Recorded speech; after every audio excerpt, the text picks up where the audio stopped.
दोस्तों, श्री कृष्ण कहते हैं कि अपने सुखों का वितरण करने में इस दुनिया में सबसे अधिक नाम यदि किसी ने कमाया है तो वह है महाभारत कालीन कर्ण। कर्ण दानवीर के नाम से जाना जाता था। सभी कर्ण के दानी स्वभाव की बड़ी प्रशंसा करते थे, लेकिन कर्ण की इस प्रशंसा से अर्जुन हमेशा चिढ़ा करते थे। एक बार जब भगवान श्री कृष्ण और अर्जुन कहीं जा रहे थे, तब बातचीत में अर्जुन ने कृष्ण को पूछा कि क्यों कर्ण को दानवीर कहा जाता है, उन्हें नहीं, जबकि हम भी तो बहुत दान करते हैं। एक दिन कृष्ण ने कर्ण और अर्जुन के दान की परीक्षा लेने का निश्चय किया।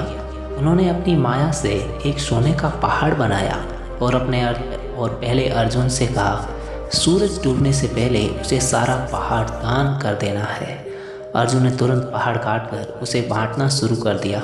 2 दिनों और 2 रातों के लिए अर्जुन ने सोने के पहाड़ को खोदा और गांव में सोने का वितरण किया। इस बीच कई ग्रामीण फिर से कतार में खड़े होकर अपनी बारी का इंतजार करने लगे। अर्जुन अब थक गया था, लेकिन अपना अहंकार नहीं छोड़ रहा था। अर्जुन सुबह से शाम तक बिना कुछ खाए पिए बिना रुके पहाड़ काटता रहा, पर शाम तक सिर्फ कुछ ही पहाड़ काट सका। पहाड़ पर कोई असर नहीं पड़ा। शाम को उसने अपनी हार मान ली। कर्ण का दान। दूसरे दिन कृष्ण ने फिर वैसा ही पहाड़ बनाया और कर्ण से उसे बांटने को कहा। कर्ण को पहाड़ बांटने का काम सौंपकर श्री कृष्ण और अर्जुन वापस लौट रहे थे। अभी उन्होंने आधा रास्ता भी तय नहीं किया था कि पीछे से तेजी से एक रथ आता दिखाई दिया। रथ कर्ण का था। कर्ण को वापस आता देख अर्जुन को बड़ा आश्चर्य हुआ, क्योंकि वह पूरे दिन काम करके भी पूरा पहाड़ काटकर दान नहीं कर पाया था। कर्ण ने पास आकर श्री कृष्ण से कहा, भगवान, मैंने अपना काम पूरा कर दिया है। अर्जुन को बड़ा आश्चर्य हुआ। उसने कर्ण से पूछा, ये कैसे संभव हुआ? तब कर्ण ने जवाब दिया, मैंने आसपास के सभी गांव वालों को बुलाकर उनसे कहा कि जो जितना सोना चाहे पहाड़ तोड़ कर ले जाए। इतना कहना था कि सारे गांव वाले पहाड़ तोड़ने में जुट गए और थोड़ी ही देर में सारे पहाड़ के छोटे छोटे टुकड़े हो गए।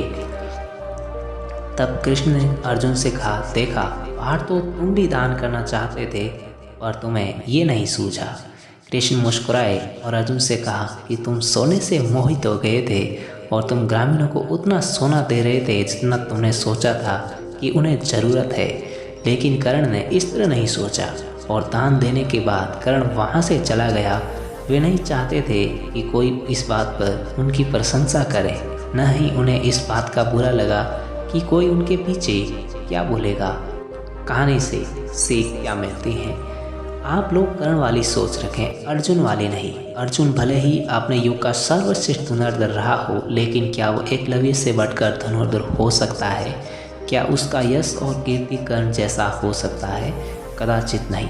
कर्ण ने भले ही अधर्म के पथ पर चलने वाले दुर्योधन का साथ दिया हो, लेकिन उसने अपने व्यक्तिगत मामलों में धर्म के 10 नियमों का पालन किया था। इसलिए तो आज श्रद्धा के साथ उसको याद किया जाता है।